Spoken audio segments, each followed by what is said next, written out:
Public TV news బులెటిన్ల ముందుగా headlines. ప్రపంచ పర్యాటక ప్రదేశమైన తాజ్మహల్ను కప్పేసిన మంచు దుప్పటి.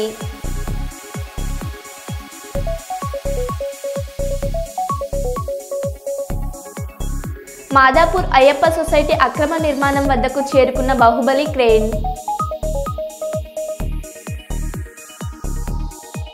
శ్రీశైలంలో చిరుతపులి కలకలం.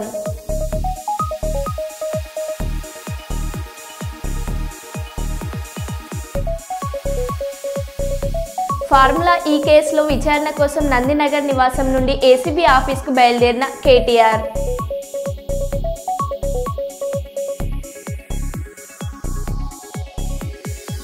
బ్లాక్ బెల్ట్ సాధించిన కరాటే విద్యార్థులను అభినందించిన ఎమ్మెల్యే గౌరు చరితారెడ్డి.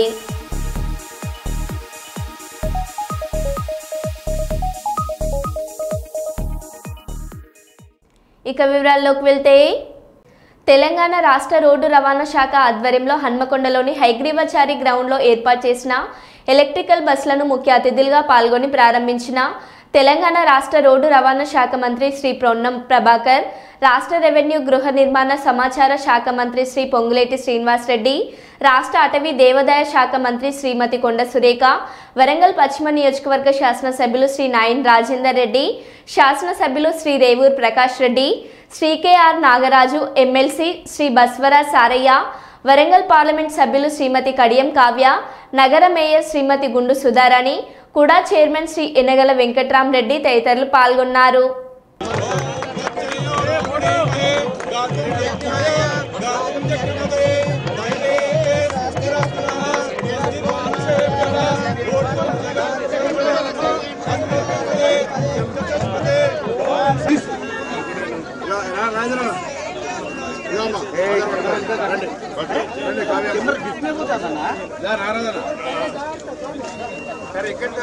కాబట్టి ఇవాళ మనము బస్సులను కొత్త బస్సులను ప్రవేశపెట్టి మహాలక్ష్మి పథకం కింద మహిళలకు ఉచితంగా సుమారు 125 కోట్ల మంది మహిళలు ఉచితంగా ఇలా ప్రయాణిస్తుంటే, మరి కొందరు దుర్మార్గం ఏంటంటే ఓర్వలేక బస్సులను మహిళలకు ఉచితంగా ఇస్తే ఆటో వాళ్ళని రెచ్చగొట్టడం, ఆటో వాళ్ళని మేము రోడ్డు మీద వదిలేయటానికి కాదు, వారికి ఆల్టర్నేటివ్ కూడా 2 రోజులు వెనుకో ముందో వారికి తగిన విధంగా మేము అన్ని చూపిస్తామని ముఖ్యమంత్రి ప్రభాకర్ అన్న నేను ఒక్కటే కోరుకుంటున్నా, అన్న మా వర్ధనపేట కూడా ఇంకా కొన్ని బస్సులు ఎక్కువ కేటాయించాలని కోరుతూ ఈ సంబంధించిన అందరికీ ధన్యవాదాలు చెప్తూ ముగిస్తున్నా. జై హింద్.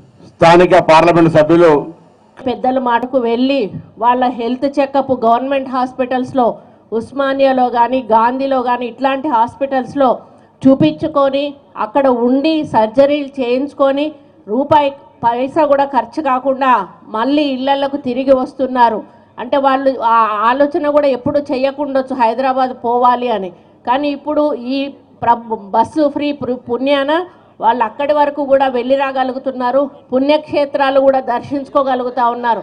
ఎందుకంటే ఈరోజు ఒక దేవాదాయ శాఖ మంత్రిగా నేను చెప్తా ఉన్నాను, గతంలో కంటే మా దేవాదాయ ఆదాయం చాలా పెరిగింది. ఎక్కడికన్నా వెళ్ళాలని కోరిక ఉన్నా కూడా ఇన్ని రోజులు మనసు చంపుకొని మహిళలు ఇంట్లో ఉండేవాళ్ళు.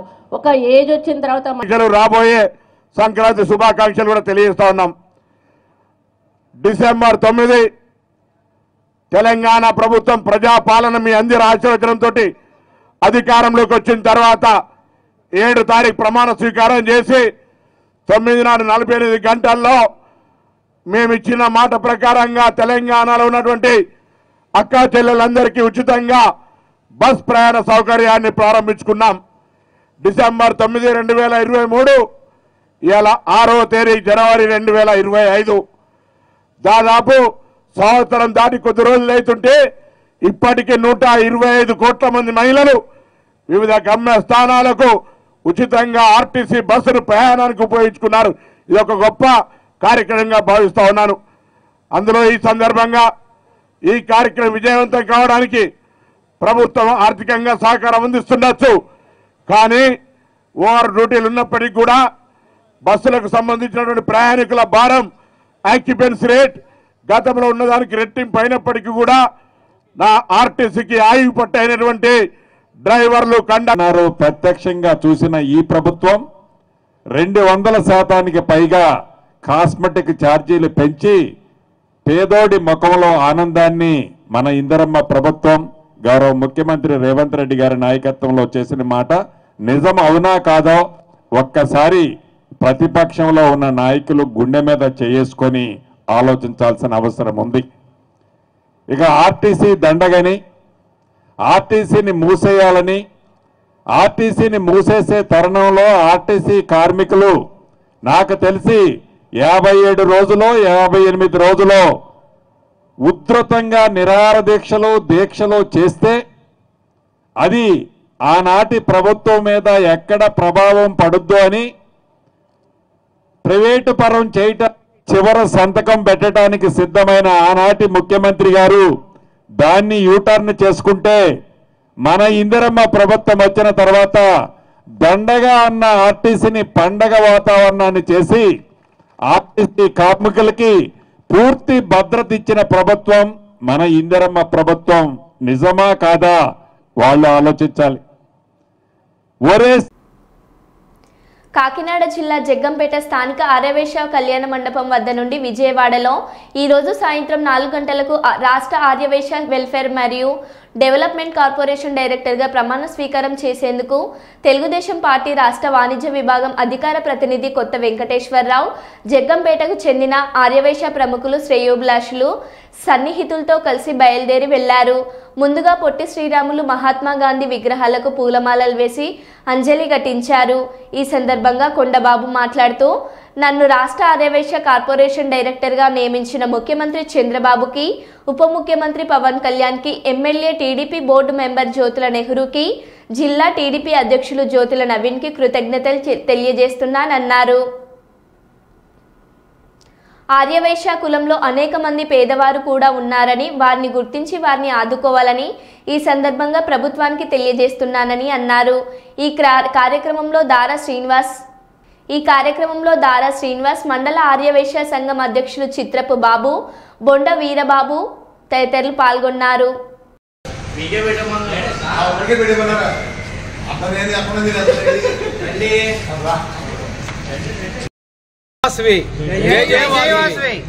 ఈరోజు జగ్గంపేట నియోజకవర్గం, జగ్గంపేట శాసనసభ్యులు, గౌరవనీయులు, పెద్దలు అయినటువంటి జ్యోతుల నెహ్రూ గారి ఆశీస్సులతో, అలాగే వారు తిరుమల తిరుపతి దేవస్థానం బోర్డు సభ్యులుగా ఎన్నికయ్యారు. అలాగే తెలుగుదేశం పార్టీ తూర్పుగోదావరి జిల్లా అధ్యక్షులైనటువంటి యువ నాయకులు జ్యోతుల నెహ్రూ గారు, మన రాష్ట్ర ముఖ్యమంత్రి అయినటువంటి నారా చంద్రబాబు నాయుడు గారు, రాష్ట్ర డిప్యూటీ సీఎం అయినటువంటి పవన్ కళ్యాణ్ గారు, మరి వారి ఆశీస్సులతో నాకు ఈరోజు ఆంధ్రప్రదేశ్ రాష్ట్ర ఆర్యవేశ కార్పొరేషన్ డైరెక్టర్గా ఎన్నికైనందుకు ముందుగా వారికి నా అభినందనలు తెలుపుతున్నాం. మరి మా జగ్గంపేట గ్రామంలో ఆర్యవేశ సంఘం సభ్యులు సహకారంతో మరి మీ అందరూ కూడా ఈరోజు బయలుదేరి వెళ్తున్నాం. వారికి నేను సీఎం గారికి, డిప్యూటీ సీఎం గారికి వేడుకునేది ఏంటంటే, మన ఎమ్మెల్యే గారి నెహ్రూ గారికి, మా వైఎస్ఆర్ జాతిలో కూడా చాలామంది పేద వాళ్ళు ఉన్నారు. వారికి మరి పుట్టి మిషన్లో అవ్వనండి, కిరాణా షాపులో అవ్వనండి, ఫ్యాన్సీ షాపులో అవ్వనండి, మరి కార్పొరేషన్ ద్వారా సంఘాలు నిధులు ఇచ్చి మాలోన పేద వైశ్య కుటుంబాన్ని కూడా వేడుకోవాలని వారిని మనస్ఫూర్తిగా కోరుకుంటూ, మరి స్థానిక శాసనసభ్యులు నెహ్రూ గారికి మరొకసారి ధన్యవాదాలు తెలుపుకుంటూ సెలవు తీసుకున్నాం. మీరు ఎందుకు వెళ్తున్నారు చెప్పలేదు ఎందుకన్నా? ఆంధ్రప్రదేశ్ రాష్ట్ర ఆర్యవేశ కార్పొరేషన్ డైరెక్టర్గా ఈరోజు మరి ప్రమాణ స్వీకారానికి వెళ్తున్నాం. మరి మా జగ్గంపేట ఆర్యవేశ సంఘ సభ్యులు కూడా అందరూ కూడా సహకరించి, మరి జగ్గంపేట ఆర్యవేశ సంఘ సభ్యులు అందరికీ కూడా నేను పేరున వారందరికీ కూడా అభినందనలు తెలుపుకుంటూ సెలవు తీసుకున్నాను. Thank you. జాతిపిత మహాత్మా గాంధీకి, జాతిపిత మహాత్మా గాంధీకి, అమరజీవి పొట్టి శ్రీరాములు గారికి, అమరజీవి పొట్టి శ్రీరాములు గారికి. జై వాసవి.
కిట్లిచ్చి ఎవరో తిట్టాలి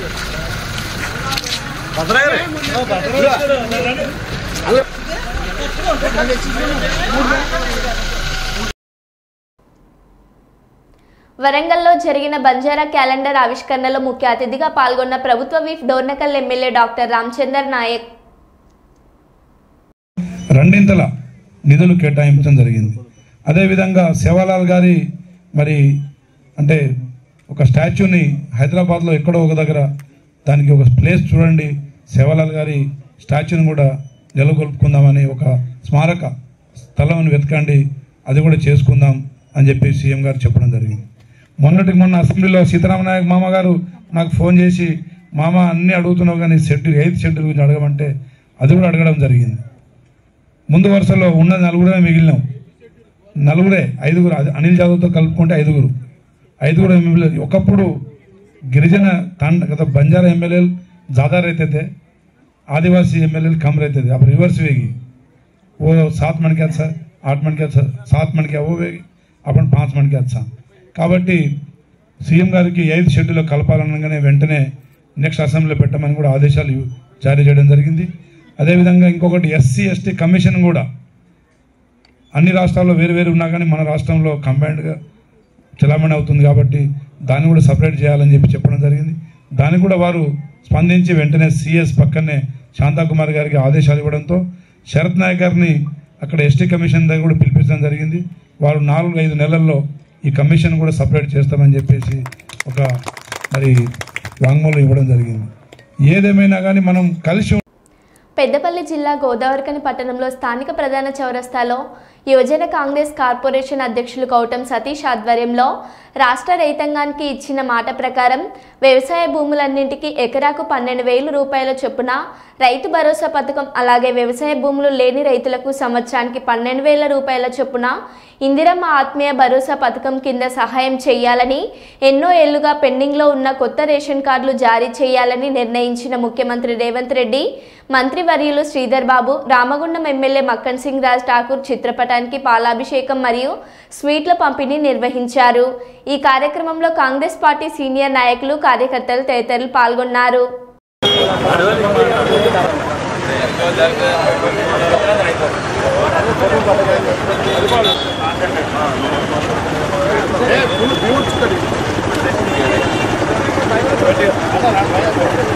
పవన్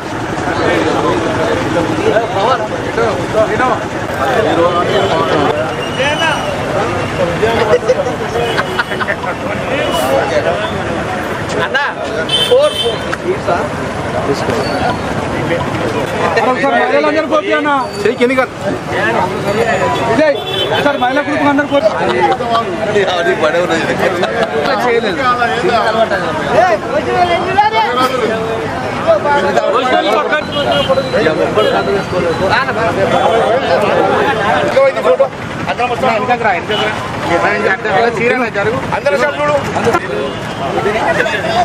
బాబాయ్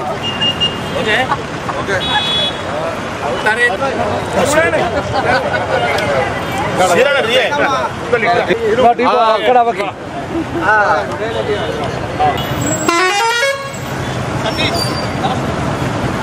ఓకే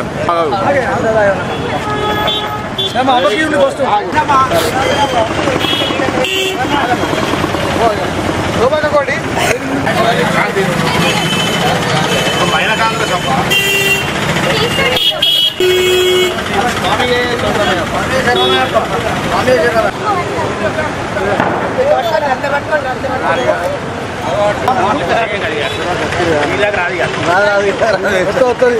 బాబాయ్ ఇంకా కాకినాడ జిల్లా ప్రతిపాడు నియోజకవర్గం ప్రతిపాడులో ఉన్న మినర్వా కళాశాల ప్రాంగణంలో హైందవ సభకు వెళ్తున్న హిందువులకు జిల్లా అధ్యక్షులు చిలుకూరు రాంకుమార్ ఆదేశాల మేరకు జిల్లా ఉపాధ్యక్షులు ఉమ్మడి వెంకట్రావు ఆధ్వర్యంలో రౌతులపూడి మండల బీజేపీ నాయకులు అల్పాహారం ఏర్పాటు చేశారు. తొలుత హైందవ సభకు వెళ్తున్న బస్సులను బీజేపీ నాయకులు జెండా ఊపి ప్రారంభించారు. ఈ కార్యక్రమంలో రౌతులపూడి మండల బీజేపీ అధ్యక్షులు లగుడు శ్రీనివాసరావు, ప్రతిపాడు మండల బీజేపీ అధ్యక్షులు ఊట వీరబాబు, జిల్లా యువ మోర్చా అధ్యక్షులు సిహెచ్ పాపారావు, ప్రధాన కార్యదర్శి యనముల రాజా, యామాల గజ్జన దొర, జువ్వల నాగేంద్ర, నక్క ప్రకాష్, కోళ్ల రమేష్ మరియు బీజేపీ కార్యకర్తలు పాల్గొన్నారు.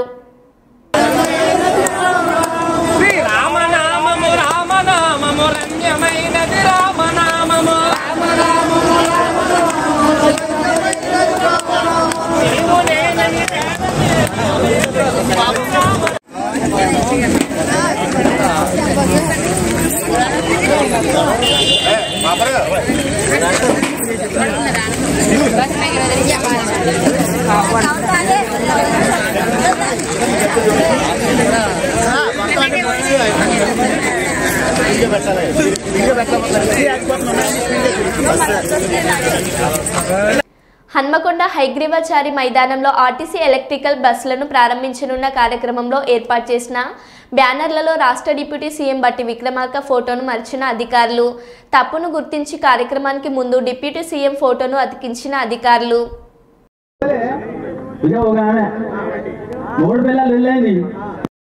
ఏం చేసినా ఎట్టున్నా కానీ మరి మహాలక్ష్మి పథకం అన్ని విధాలుగా అంటే ఆసుపత్రికి పోవాలన్నా ఇంతకుముందు మన పల్లెల్లో ఉన్నటువంటి మామూలు చిన్న చిన్న డాక్టర్ల దగ్గరనే పెద్ద పెద్ద రోగాలకు మరి ఏదైనా బస్ కిరాయి లేదు, సకంగా వస్తాను కాబట్టి ఒక చక్కటి పథకం మహాలక్ష్మి పథకం.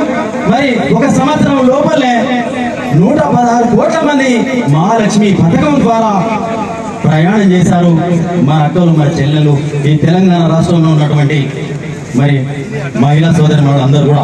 అదేవిధంగా 4,000 కోట్ల రూపాయలు ఆదా అయింది వాళ్ళకు. ఏది టికెట్ కొనకుండా మరి 0 టికెట్ ద్వారా వారు ప్రయాణం చేసినందుకు ఓ చక్కటి పథకం మహాలక్ష్మి పథకానికి ఒకసారి సపోర్ట్ కొడదామా? చక్కటి పథకం కదా. బస్సు ఎక్కడ ఎక్కి బస్సు ఎక్కడ దిగినా, బస్సు ఎక్కడ దిగినా, బస్సు ఎక్కడ ఎక్కి బస్సు ఎక్కడ దిగినా, బస్సు ఎక్కడ ఎక్కి బస్సు ఎక్కడ దిగినా, ఏ పల్లెల నుండి ఏ జిల్లకు పోయినా, పల్లెల నుండి ఏ జిల్లకు పోయినా, ఏ పల్లెల నుండి ఏ జిల్లకు పోయినా, ఏ పల్లెల నుండి ఏ జిల్లకు పోయినా ఆర్టీసీ బస్సులో అక్కలారా మీకు ఉచిత ప్రయాణం మా తల్లుల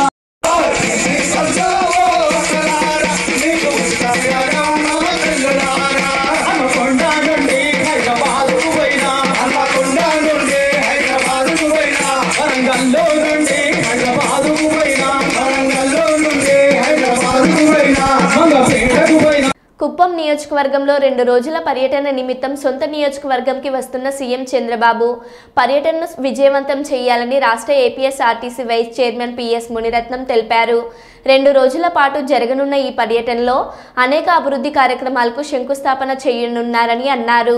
సీఎం చంద్రబాబు నాయుడు శంకుస్థాపన చేయనున్న ప్రాంతాలను పరిశీలించిన జిల్లా కలెక్టర్ సుమిత్ కుమార్ మారుమూల గ్రామాల్లో వెలుగులు నింపేలా సౌర విద్యుత్ ఏర్పాటుకు కుప్పం నుంచే బీజం వేయనున్నారని అన్నారు. చంద్రబాబు మానసిక పుత్రికగా స్వర్ణం కుప్ప కార్యక్రమం చేపట్టనున్నారు. చంద్రబాబు ముఖ్యంగా ఈ పర్యటనలో కంగుదిలో ఒక కీర్తిశేషులు శ్యామన్న విగ్రహం ఆవిష్కరించనున్న చంద్రబాబుకి ధన్యవాదాలు తెలిపారు. ఈ సమావేశంలో సర్పంచ్ ధనశేఖర్, మండల పార్టీ అధ్యక్షుడు పి మనోహర్, ప్రేమ్ కుమార్, గోపీనాథ్, కౌన్సిలర్ సోమశేఖర్, మంజునాథ్ తదితరులు పాల్గొన్నారు.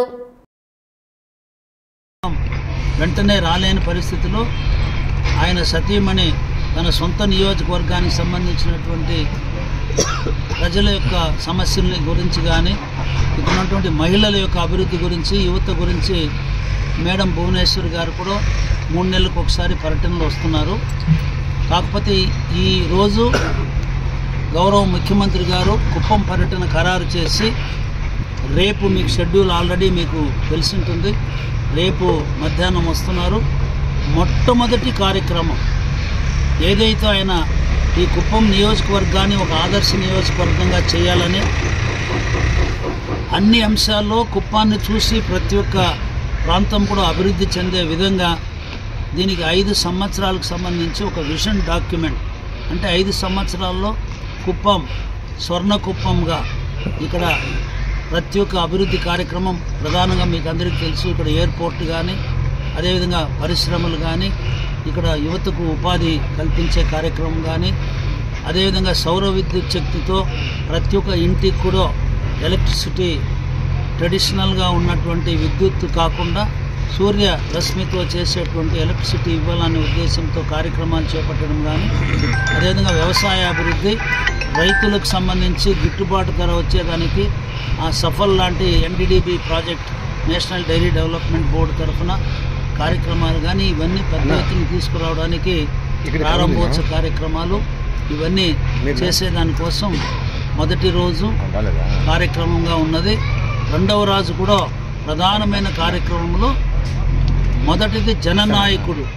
ఏదైతే ప్రజా సమస్యలు గ్రీవెన్సెస్ వస్తున్నాయో అవన్నీ కూడా రాజకీయ పరంగా పరిష్కారం కావాలి. ఇది పొలిటికల్ గవర్నెన్స్. ఇక్కడ వచ్చి తెలుగుదేశం పార్టీ కళాకారుడిగా, ఆయన నాటక కళాకారుడు, భజన కళాకారుడు, కళల్ని ప్రోత్సహిస్తూ ముఖ్యంగా యువతని, చిన్నపిల్లలందరినీ కూడా ఈ పండర్ భజన లాంటి కార్యక్రమాల్లో ఆయన సొంతంగా డబ్బులు పెట్టి వాళ్ళందరినీ కూడా తర్ఫీదిచ్చి ఆయనే కూర్చొని వాళ్ళు ట్రైనింగ్ ఇచ్చేవాడు. ఇటువంటి బహుముఖ ప్రజ్ఞాశాలి అంటాం. ఒక్కొక్కరు ఒక రంగంలో ప్రసిద్ధి అవుతారు. రాజకీయంలో కొంతమంది ఉంటారు కానీ వాడు వేరే రంగాల్లో ఉండరు. కానీ ఈయన ఒక చిన్న పార్టీ గ్రామంలో ఉన్నప్పటికీ కూడా అనేక రంగాల్లో ఆయన బ్రహ్మాండంగా పనిచేశాడు. కాబట్టి ఆయనకు అంత విశేషమైనటువంటి మర్యాదగా ఉంది. ఆయన న్యాయ కోవిదులు అంటే ఆయన ఏం పెద్దగా చదువుకోలేదు, కానీ అడ్వకేట్స్ కంటే మించినటువంటి లీగల్ నాలెడ్జ్. మన ఊర్లో ఏ డాక్యుమెంట్ రాయాలన్నా లేకపోతే ఏ పరిష్కారమైనా, ఏ కేసు వచ్చినా కానీ ఆయన అన్ని సెక్షన్స్ ఆయనకు అర్థమవుతుంది. ఆయన సర్పంచ్గా పనిచేసే రోజుల్లో ప్రభుత్వంలో ఆ రోజు పంచాయతీ కోర్టు అనేది ఉండేది. పంచాయతీ కోర్టు ఈరోజు ఎట్లయితే కోర్టుకు ఒక లీగల్గా అన్ని చట్టపరమైనటువంటి అధికారాలు ఉంటాయో ఆ రోజు ఆ విధంగానే ఉండేది. ఇక్కడ వాళ్ళు చేసినటువంటి ఇక్కడ జడ్జిమెంట్స్ అన్నీ కూడా ప్రతి ఒక్కటి కూడా న్యాయ విచారణ కోర్టులో ఏ ప్రొసీడింగ్స్ ఉందో ఆ విధంగానే ఉండేది. సమన్స్ సర్వ్ చేయడం కానీ, ఎవిడెన్స్లకు పంపించడం కానీ, డాక్యుమెంట్స్ అన్నీ కూడా రికార్డ్ చేయడం కానీ, అదేవిధంగా జడ్జిమెంట్ రాయడం కానీ ఉండేది. ఒక జడ్జిమెంట్ ఆయన రాశాడు.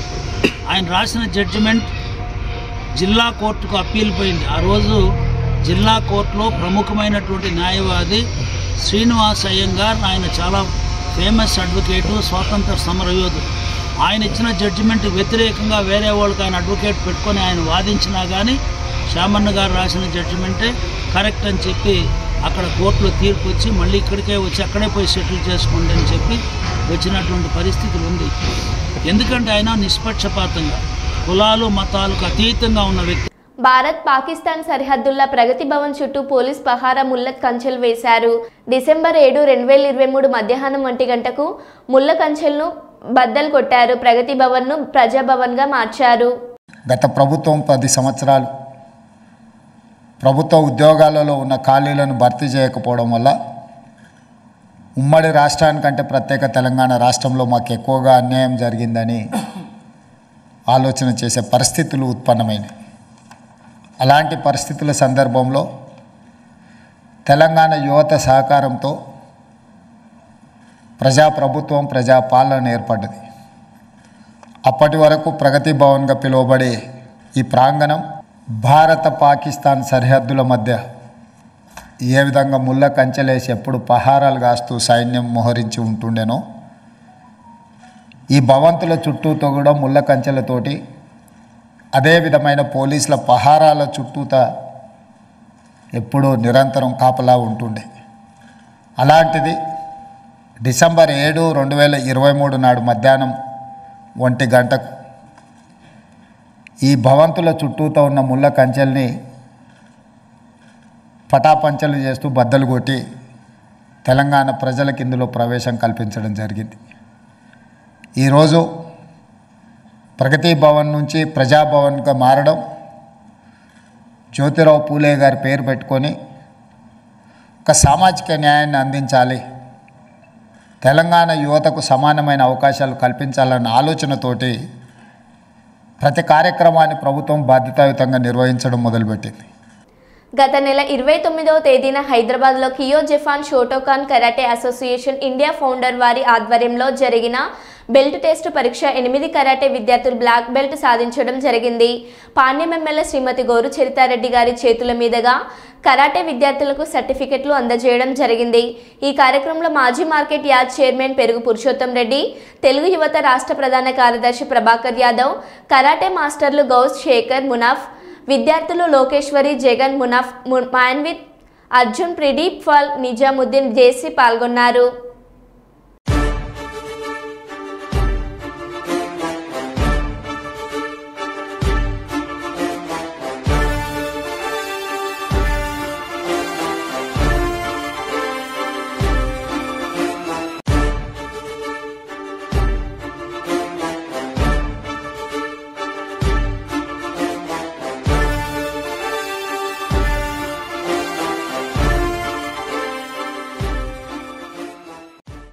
మరో బులెటిన్లో మళ్ళీ కలుద్దాం. Stay tune.